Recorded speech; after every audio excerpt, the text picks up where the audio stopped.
Good morning, everyone. Welcome to our November 21st Century Directors meeting. We've got some exciting things on the agenda this morning, so I'm just going to warmly welcome you. I don't think we'll take the time this morning to do introductions because we do have a kind of a packed agenda and some other folks on that are going to be presenting. So I think we'll just go ahead and get right to it. I'm also not going to share the agenda because I know we have some other people that will be presenting and things popping up onto the screen. So I'm just going to leave it on here so that everybody can see each other's faces. And with that, I'm going to turn it over to Joe. Very good. Thank you, everyone. Yeah, happy to be here today. We've got some updates to share. I'm trying to remember what was on the agenda now that I Oh, can't I'm see it. sorry. I'm sorry. Very first thing was the claims process. Sorry, Yeah. Joe. So yeah, we'll be talking about the claims. I wanted to offer a couple of quick updates, just things that are going on. So you probably heard in the news the federal government shutdown has come to an end. So we're very excited about that. I've actually already heard from my Department of Education contact. There was a lot of uncertainty about kind of furloughs and reductions in forces. So I was extremely excited to get a for her to reach out and to know that I've got that support system still in place. So very excited about that. And trying to kind of get back on track with some things that we were working on them with. So I'll keep everybody in the loop if anything else is going on. I'm not sure. As you know, we had already talked about there were never any concerns about funding, but there were kind of during the shutdown a lot of kind of staffing changes that were making headlines and causing some anxiety, unfortunately. So happy to have them back on board. I also wanted to quickly kind of bring up the request for application, so the RFA, the application process, the notice of intent, the request that we had if groups were planning to apply, we had done that NOI, that notice of intent, if you wanted to submit something. Heidi, I think we've got 10, maybe 11 at this point. Oh, yeah. We are actually up till 12. Okay, So okay. that's So great. so Yeah. it's going to be a competitive process. So if you're submitting an application, I would say bring your A game. We've got a lot of potentially some new people being kind of brought in that are going to apply, so that's very exciting. But we're expecting probably upwards of 12, if not 13, 14 applications this go around. So exciting news. I hope all of you that are able to apply will still consider submitting an application. But it is going to, I think, definitely be very competitive this time around. I don't know if I had mentioned by email or the last time, but I'm offering two virtual office hour sessions. The first one being on Monday. These are on our Department of Ed site. We didn't do like calendar invites or anything. It's really just a drop in and out, a 2 hour kind of virtual office hours in case you have specific questions. I'm not going to be presenting about the grant or anything, but if you jump in and say, what does this question mean? Or here's an idea, we can kind of brainstorm together. I'm also happy to set up just a one-on-one meeting if anybody wants to have a chat or a phone call about the grant or about the application. But these were kind of set up again here on Monday and then another session in December. Just if anybody wants to kind of jump in and out of like a virtual session, ask direct questions. So you're welcome to jump into those. That's just a public Zoom link that we have on the website. Anytime during those 2 hour sessions, you're welcome to join. Are there any questions about the application?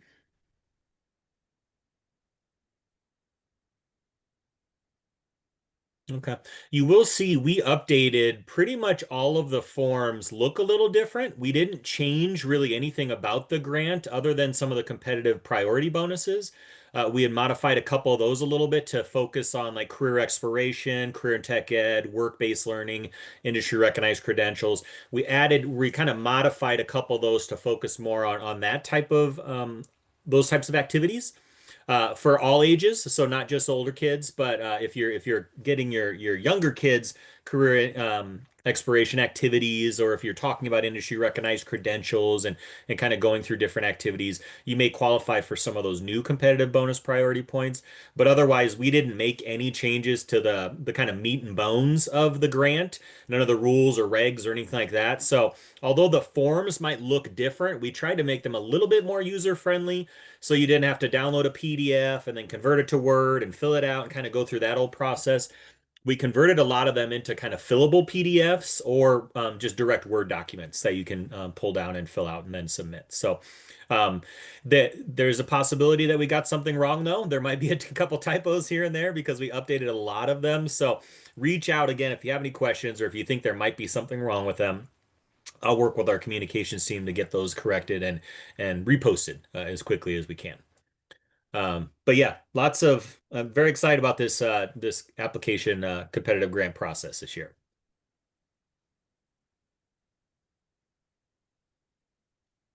Okay. Those were some of my biggest, I guess, announcements. Claims being another one of the biggies. But one other thing is your local program evaluations. Just a quick reminder that those are due by the end of the month as well. November 30th is kind of a big date for a lot of our stuff, right? So please, I hope you're working with your local evaluators, but please reach out if you have any questions on that. And Ron and Rusty, if you recall from R&R Consulting, handle those evaluations for us and the collections. So reach out to them as well. They've been doing it for a number of years and are very knowledgeable. So if you have any questions about the forms or the data or anything like that, definitely reach out to them. But of course, you can always reach out to me as well. But we do have a deadline of having those to Ron and Rusty by November 30th as well, the end of the month. Any questions about the program evals?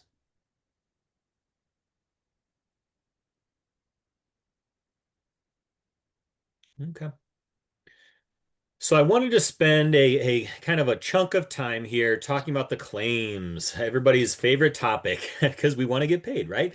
But the claims process. So this is probably just a refresher for many of you, but I know we have some new staff or some new programs.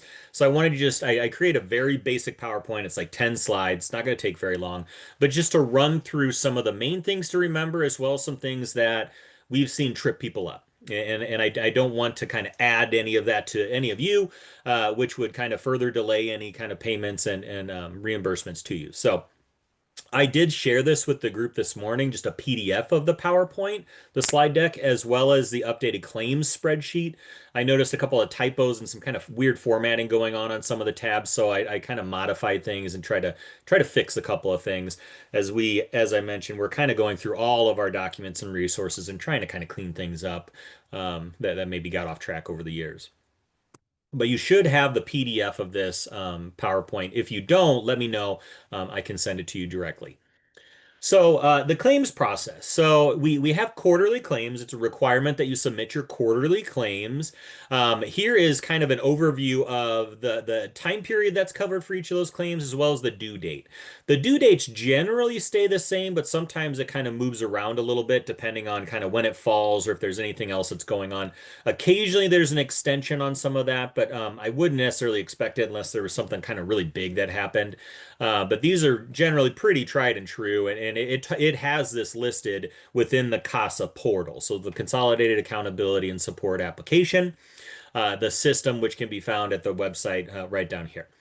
Now, all of you should be familiar with this, even our new grantees, because we had you submit your application in the CASA portal last month. So that's where you kind of ran through and looked at your budget that we had loaded, provide additional details, accept a number of kind of program quality assurance issues. So everyone should have access. If you've got new staff, let me know. Or if you're running into issues, let me know and I can see if I can try to help out with that. But this first quarter claim that's due on November 30th is going to cover the time period of July 1st through September 30th. I think previously I'd said October 30th because in my brain you have the period end immediately before they're due. But really, in kind of this instance, yeah, it ends. You have about a month to kind of get everything ready, and then another essentially a month to kind of get things submitted, give or take on some of them at least. So July through September 30th, and then those are due by the end of November. And then the other claim period would then kick off to cover stuff for October 1st through the end of the calendar year, December 31st. And again, this is not new. This has been the same process and same timelines for a very, very long time. Once that gets submitted, for those of you who are not aware, once those get submitted, once you click the submit button, I get a notice to go in and review them, and we would call that a first level review. So I'm kind of the subject matter expert. I'm the 21st century guy, so I go through and do a very detailed review of things, and I'm going to go through some of this here shortly about specific things I'm looking at, and then again things that have maybe tripped people up in the past and caused kind of some delays and other issues. But I go through and review kind of first level, all the resources, trying to make sure things look okay. You might get some questions from me on a couple of things, but for the most part, a lot of you've been doing this for a while and you've got to kind of figured out everything that you need to do and how to code things. Then what happens once I say everything's approved, a colleague of mine will go through and do a second level review. So they're looking at more kind of the higher level stuff. Again, maybe some coding, some kind of really general rules that everybody has to abide by. They're also maybe going to look at things like, oh, this looks like a duplicate charge. Did you see that? And they'll just kind of come back as kind of a second set of eyes and just ask me if something looks kind of off. And then if everything looks okay, that's fine. We'll click and say that it's approved, and then the payment process will begin. If for some reason there's an issue there, we may flag it as action required in the system, which would you would get an email that something is wrong, and then there'll be a comment in there. Sometimes I'll do that. Sometimes if it's something little, I might just email you directly and say, hey, this looks kind of off. What does that mean? But for kind of consistency and record keeping purposes, I'll probably do stuff within the Casa app because then not only can I see that, but you can see that as well as your team or replacements, or as well as my colleagues who might be doing a second level review. But occasionally, if it's something really minor, I might reach out directly. Most of the correspondence will be within the Casa app, though. Once that action required kind of kicks in, if that does happen, you're still beholden to some of the rules of the timelines and everything. It doesn't really like kind of start over or anything like that. So again, that's kind of all outlined, and you'll be getting notices and kind of reminders throughout the way. But that's kind of a broad overview of kind of the claims process within that Casa app. Now, something that has tripped people up is Casa emails sometimes get viewed as spam or junk by your emails, and they go just right into the folder, or they might even be blocked. So if you're not getting some of these notices and you're the person that is in charge of submitting the claims, there might be an issue. So I would consistently check your spam or your junk folder during the claims period just to make sure you're not getting notices saying, questions from Joe or it's action required. Because if a deadline is missed, it's sometimes we might be able to back things out. But if it's just a situation of, oh, I didn't know you were asking for information, then you might miss the claims period. And we would have to wait until the next claims period to open up to potentially backdate some of those reimbursement claims. So just make sure you're kind of watching for some of those automated messages because sometimes they get flagged as junk and they'll get kind of tossed around.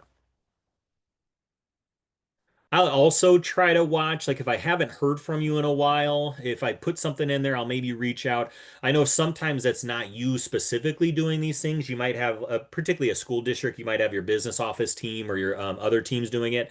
But I'll try to watch just to see as we get closer to the deadline if something maybe looks off. But again, I would try to just make sure you're either checking your spam folder, but also I would say checking in, logging into the app just to see where your claim is sitting. Every now and then is a good practice. If you run into issues within the Casa system, I would recommend if it seems like a kind of a technical issue, like, oh, I can't click this button or something is off or I can't change something. Probably the best approach is to go up to the right hand of the screen and click where it says help and then click create new support ticket. That will go directly to our technical support team. Whereas if you submit it to me, I'll probably have to do a ticket for you. And because I can't do a lot within the system, unfortunately, I don't have access to change certain things. So if it seems like it's a technical or site issue, I would say the quickest and best way to do it would be to submit a ticket yourself. You could also email me and just say, heads up, something's wrong. I submitted a ticket. Or maybe I might say, oh, I can help you with that. And then we'll just cancel the ticket. But I would say the best things to do right away, the sooner the better, is to click that support ticket and then just tell them what you think might be wrong. Because again, there are certain things I just can't do within the system because I'm not kind of that programming level or that kind of technical support level. So I would have to reach out to the team, and sometimes your emails are actually answered quicker than they are me, believe it or not. Now, some general tips. I would just say whenever you're in doubt, just reach out. Shoot me an email, a text, a call, whatever it happens to be, whatever works easiest, and just let me know, and I can maybe clear some things up rather than submitting something and then it's wrong, and then we have to resubmit and kind of go through that process, which especially during kind of the holiday period, on my last notice there, could get a little tricky. If there's issues and I'm trying to email you while your staff is out of the office for Thanksgiving or something's going on, that could be potentially an issue to try to avoid by doing things kind of as soon as possible, as well as just reaching out directly, kind of proactively to say, I'm going to submit this. Does that look right? Or I'm concerned about this. What do you think I should do? And then we can work together to try to kind of fix things. I would also, I already mentioned this, but start as early as you can. I know everybody's very busy and you might even be still kind of waiting for charges to kind of come through and trying to figure out how to, who's going to do the claim and when and so forth. But I would say always the sooner the better, just to make sure if there's any delays or any questions that we have plenty of time. This first claim period is going to be a little tricky because it's sort of abbreviated depending on your staff and center availability. Knowing that that last week in November, we have Thanksgiving, so there's going to be essentially probably some time off. I would assume some of your staff taking time off. The due date is actually on a Sunday, so you're really leading into that due date with a Saturday, Sunday, potentially that Black Friday, Thanksgiving Day, even before. So something to keep in mind, you might be running up against some issues if you're needing to work with different staff members to get claim forms or charges or whatever to load. So something to keep in mind. Again, I'm probably, this is probably old news to everybody if you've been doing this for a long time, but this first claim period can sometimes be a little tricky with the holiday right at the end of November. So there are two general types of supporting documents that we require with every single claim. The first being the general ledger, or sometimes people call it the GL. This is essentially just your ledger or the document that explains the charges that you are expecting to be reimbursed for, that you will be submitting for your claim period. I've got some examples of each of these coming up, and I'll dig a little bit further into specifically the general ledger because it can get a little tricky. But the other one is the claim spreadsheet. So I just sent the updated version of this. It's a spreadsheet. And again, I'll kind of dig in a little bit deeper. Something that groups might not realize is that there is actually student enrollment information on there. So we need to know quarterly activity for your students, very basic. I think it just says student levels and then kind of average daily attendance. We rely on those counts just to try to kind of monitor things for compliance and a number of other things. So I see that come through oftentimes without that, or it hasn't been updated, and it's something that's easy to miss. But that might be something that I'm going to push back this year and try to make sure that we're getting those updated counts as accurate as you can be, knowing that things can be a little messy. We do not generally ask for copies of receipts. Some of you like to submit kind of those scanned copies, and that's always nice. So we don't, if there is a question, particularly if there's a large purchase, that might be something good proactive to do. Specifically for like a technology purchase I've talked to you about, if you've got like a big item that might draw attention, I'm probably going to ask about it anyway. So it might be a good idea just to submit a scanned copy of that receipt or additional kind of clarification documents. But in general, I'm not going to need to see pay stubs and kind of every receipt for every grocery store purchase or whatever it happens to be. But I might request it. Again, if there are questions and there's just something I might feel like is duplicative or something happened, I might ask for that just to see if something happened, if somebody maybe made a mistake or whatever happens to be. But in general terms, we're not going to have you scan all of your receipts and submit everything. So the general ledger, the GL. So this should clearly explain essentially the who, where, what, when, why, and how of your charges. For school districts, you generally have a form that you already use. So this is an example of the very common form that a lot of your school districts just use within your system. So I kind of cleared out some of the personal information, but this is going to look very official. Again, your school business office maybe already has this, or you're very familiar with this, but this is something that we specifically, something that trips a lot of people up, is we need to see the entire fiscal year represented. Even if it's only first quarter and it seems really silly, you still need to run it for July 2025 through June 30th, 2026. You can submit a quarter one, like a summarized version of just the quarter one charges. But if we don't have that data at the top, that's like a big red flag, and that creates a bunch of issues for our accounting team. And Joe will get yelled at if you don't have it. I might send it back and say, hey, we really need this to show the entire fiscal year. It seems kind of silly, but it's something that we kind of harped on a lot about. We also, if you're submitting a summary sheet that really just goes through kind of, hey, we had this much in payroll, we had this much in supplies, those are okay, but they're not really a best practice because we generally want to dig in to who was being paid out of payroll, what were the benefits, what supplies were actually ordered. So you can submit a summary form, but we really want to see the detail. We really need to be able to dig in there with any questions. Otherwise, again, we're going to reach out. It's going to delay the process. It's going to kind of create some issues. A general ledger generally, again, as you can see on here, it kind of has a running total of your amount that you have, how many debits, how many credits, where it's going, the timeline, again, kind of the who, where, what, when, and why, and how, essentially, if you have that detail.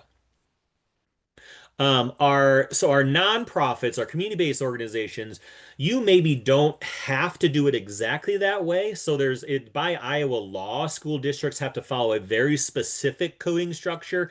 And I'll show you if you look down on the very left there, that 100427 1000, those codes are very specific and they need to be followed by the school district. All of those account for a certain piece of information that we need from school districts. But a community-based organization doesn't need to follow that exactly. There are a couple of pieces of information that are very helpful for us to know, though, if you are one of those CBOs or nonprofits. And I've got it at the bottom of the screen here. That's the source code and the object code. Those are two biggies that, again, our accounting team really likes to know how you're classifying certain charges for your claim period. I've got a bunch of links on here that are useful documents if you want to better understand kind of those codes and what they are. But in general, again, try to get as closely as you can. The Iowa chart of accounting coding changes every year, and you'll notice codes that we really prefer you use are in blue, I think. Some of the older codes are in black, so that can sometimes change. Our accounting kind of changes that every year. So I'd recommend taking a look at that if you haven't in a while, because some things, again, kind of fluctuate. And I might send something back if it looks like it was coded wrong, because again, because this is a federal funding, we have just a quite a bit of compliance and kind of processes and procedures we run through just to make sure things are being used correctly and appropriately. And if it looks like something's wrong and we really rely on these codes to help us with that, then I might send it back or ask for additional clarification. The Guide to Program Budgets and Accounting, that's a resource that Vig Jaris had put together that was back in 2023. So it's a little bit of an older document. I'm working on updating that right now, but it's still good information and it provides a crosswalk with trying to understand kind of how we talk about different expenses on the claim spreadsheet and how that maybe crosswalks with some of these accounting codes that you might have to use on your general ledger. Again, this might be old news to everybody, but it's something that trips up a lot of groups because the coding is either off or there's no codes, and then we have to we're scratching our head saying, "Oh, it says supplies, but what does that actually mean? And what type of supplies? And does it qualify?" So consider following these if you're one of our nonprofits and CBOs, at least those two subject code and object codes to kind of help us better understand what was being spent and by who, essentially. Now the claim spreadsheet. I know I'm going fast. If there's any questions, throw that in the chat box, or again, reach out to me if you have any questions at any point in time. The claim spreadsheet is something that we require on for every quarterly claim. I've seen it come up where somebody has mentioned, "Oh, I submitted it first quarter. I didn't know I had to do it every quarter," but you really do. And it's got three tabs.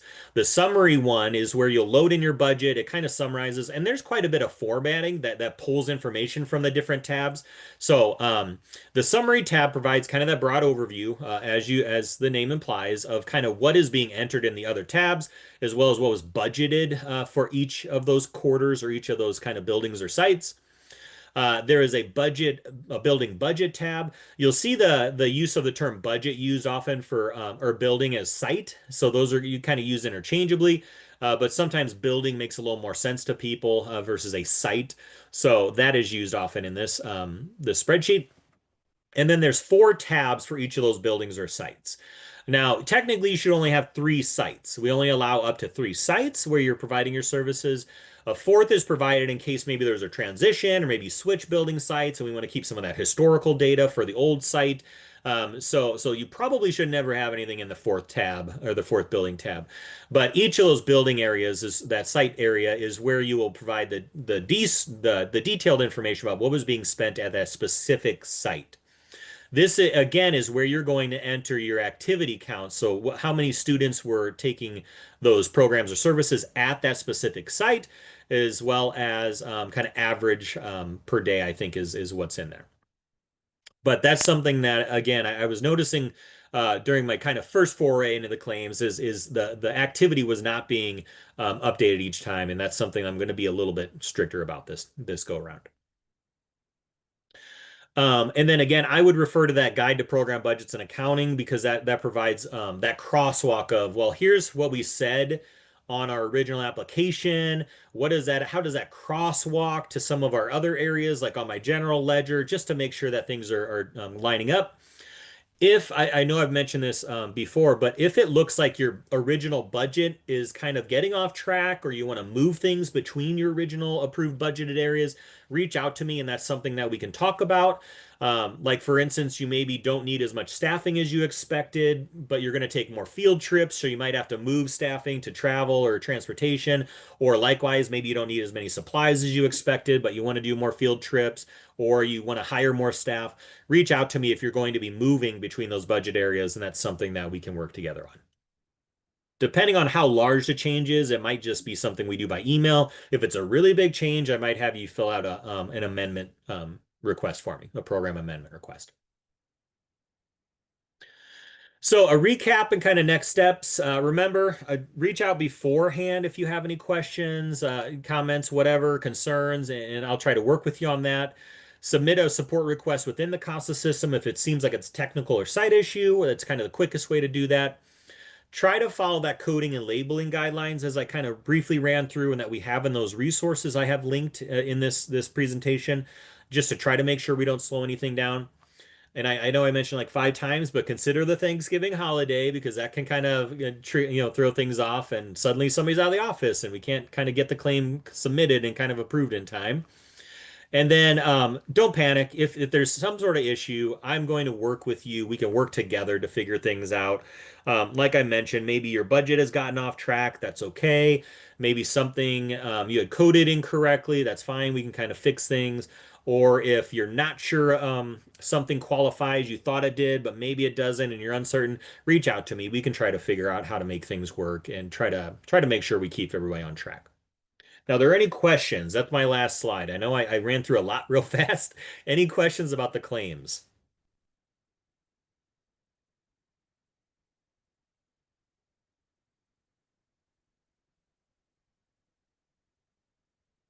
Okay, well, you know where to find me if you do. I'm happy to help out however I can.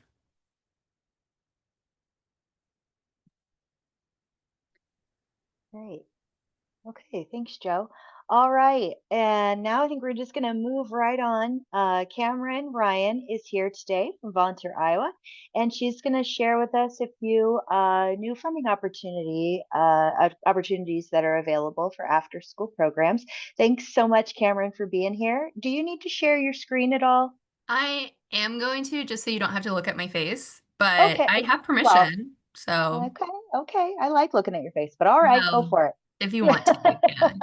I'm gonna kind of speed through this because I know you guys have a lot on the agenda, apparently.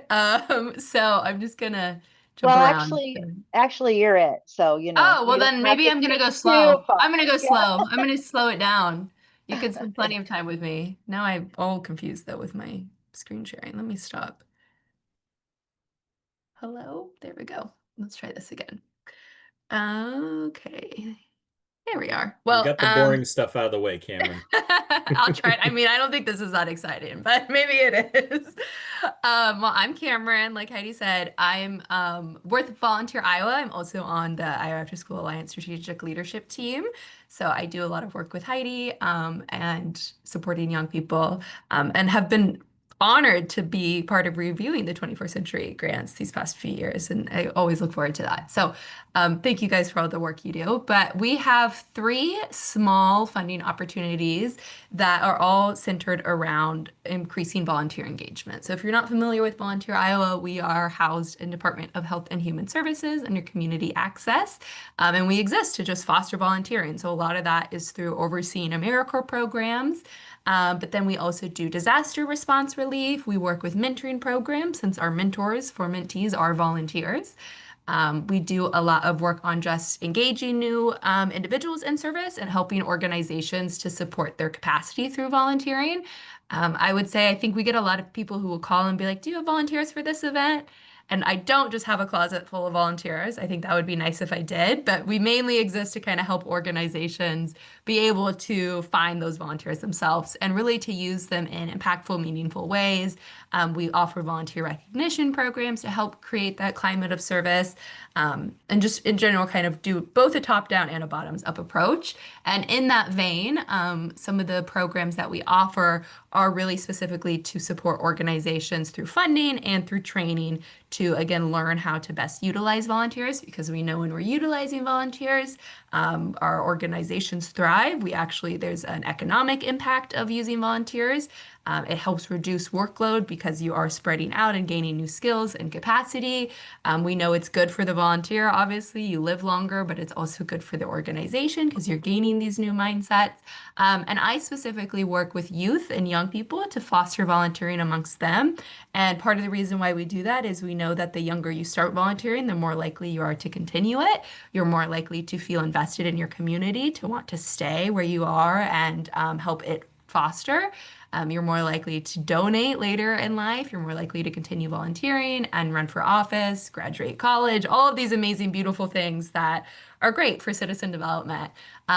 So like I said, I specifically work with youth. I've actually worked with Heidi and the After School Alliance to do one of these programs that I'm going to talk to you about today. So I might put her on the spot a little bit. But when we're working with youth, I define them as ages 5 to 25, which is quite broad. So and to help support volunteering with these young people, it's working with them to provide opportunities for their voices to be shared and help them kind of identify what their voice is and what they're passionate about and how to use their skills to create change. And then working with adult allies like you people to train on how to be a good ally to young people and then also how to um, implement youth voice in your programming. So, two of the funding opportunities today that I'm going to talk about are specifically related to young people. I think one of them being more of our older middle school, high school age youth, and then one of them being more of our elementary aged young people. And then another one will just be about specifically volunteer engagement as a whole, which I actually think could be really beneficial for you guys as well, even because of the work that you're doing. Like you can use skilled volunteers to help write grants for you, to help review these, to help manage different, like if you utilize volunteers in your program, using a skilled volunteer to manage volunteers or to use for marketing materials. There's so many unique ways you can use volunteers to help support your work that is not just them, coming to your organization, you telling them a task to do, they complete it in 2 hours. That's great too, but there's really some clever ways we can think about using individuals and their talents. So in that vein, the first grant that we have is the Service Enterprise Program. This is a national accreditation program that is all about, again, learning to harness those volunteers. It's much more focused on engaging your staff, maybe your board of directors, and thinking very very strategically about how to engage volunteers. This is specifically all of these programs, I would say, are focused on really training. They're all fixed price opportunities. So that means you don't have to submit a budget for any of them. It's basically you complete a deliverable and then you receive reimbursement. And that funding is yours to do whatever you would like. If it's to purchase resources for your day of event, if it's to support staff time, if it's to go into a pile to use for future endeavors, whatever you want to do with it, don't tell me. And the Service Enterprise Program is $4,000 to go through this training program and then to launch a day of service on or around September 11th. That is a national day of service that's supposed to be for people to get out and volunteer and serve in their community.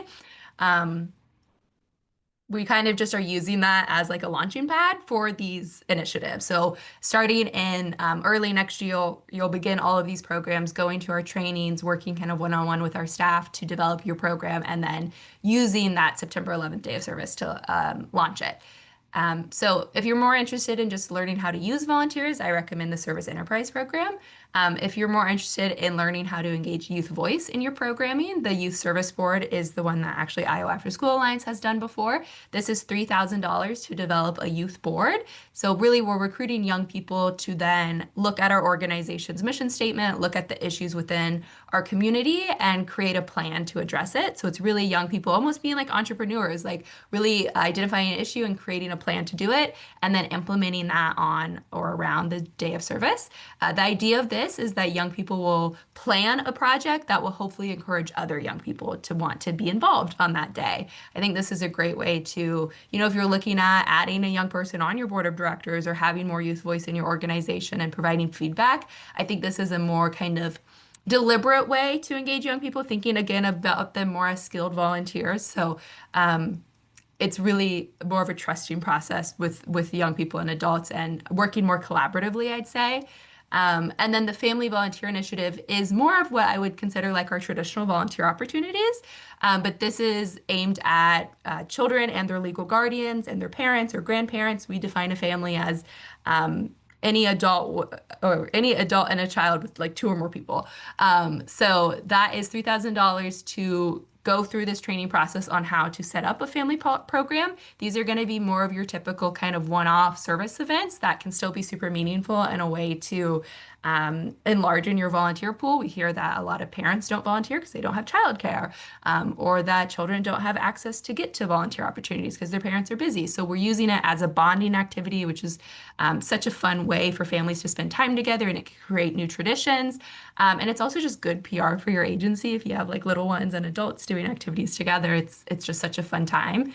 So instead of like having like 6-year-olds plan a day of service with this one in comparison to the Youth Service Board, this one is much more, you're going to be going through these trainings to learn how to create it, and then you will launch an event on the day of service. So that event will be your first family volunteer program that you do on the day. And that, again, it's $3,000. So kind of a diverse amount of funding here for you, and I'm happy to answer questions about it, but it's all depending on what the need of your organization is. There's lots of different avenues you can take with this. I think we're all pretty flexible. I don't know, Heidi, if you want to talk about your experience with the Youth Service Board, but I feel like we really want this to be something that whatever your organization's needs are, it can apply and work with you. And I don't know, I don't think I'm too mean of a grant person either. So Yeah, pretty no, low live. it was a great opportunity to get our youth board started at Mhm. Iowa After School Alliance. So it was a nice little jumping off point. And it was great working with Cameron and Volunteer Iowa. Very easy. Reporting requirements are super easy. I mean, you're basically just telling them what you're doing. It's not, Mhm. you're not submitting tons of reports. You're not gathering a ton of data, to submit. So it's not a huge lift. Mhm. For us, it was something that we had been wanting to do for a long time anyway, so that it was just a nice little, a bit of seed money to get going. Mhm. You are even able to, and I think this is still the same, you're able to use some of those funds for stipends for your youth, Yep.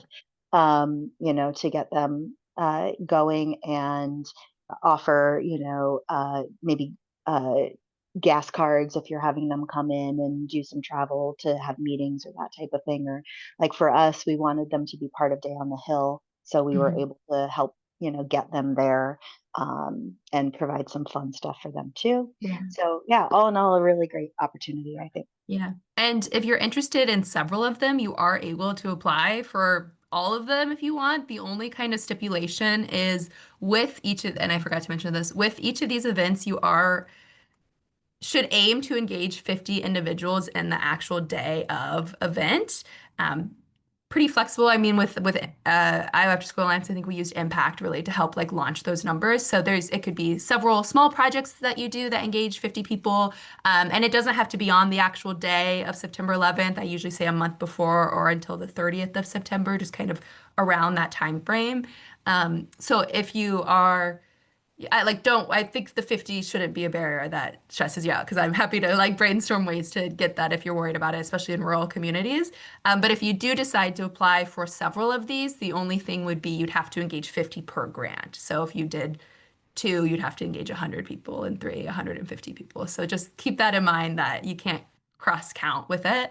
But I think it would be fun to have a youth service board play in your family volunteer program. That's how I would utilize it. So I did put the links in the chat, and in those applications, there is a link to webinar recordings as well that go into more in depth about each individual opportunity and kind of the benefits and vision of it as well. But I'll put my email in the chat too, and if you have any questions, all the applications are due in early and mid-December, but happy to kind of brainstorm and work through with you too if this is something that you'd be interested in and want to explore. We have had a variety of different types of organizations go through it. So yeah, thank you guys for having me.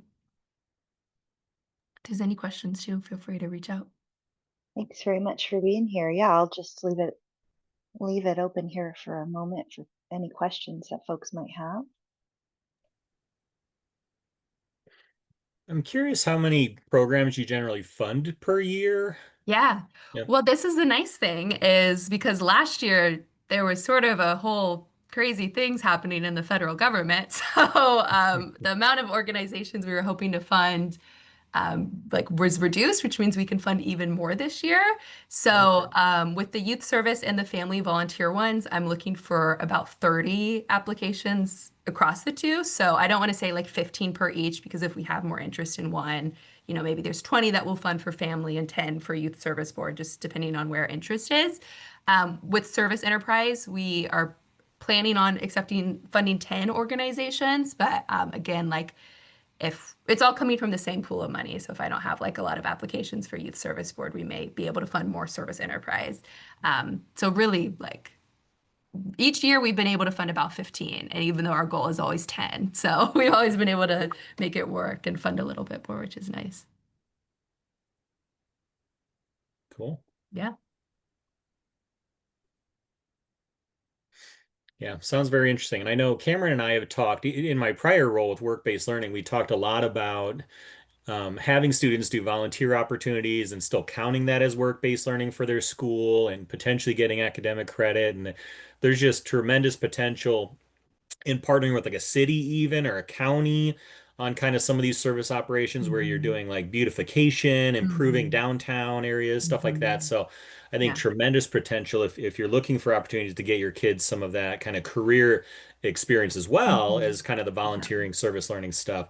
I Yeah. think there's a lot of really cool things you could do, this funding could help kind of get that going. Yeah, I've had some Chamber of Commerces who have already had kind of like a fall event that they usually do, and this has just allowed them to have that youth voice aspect added in. So I would also consider that if you do any event kind of in the fall, if there's a way that this could support that and partner with it to elevate it to make it more, service and youth focused. So yeah, city councils is a big, we've had a lot of mayors, youth councils do it.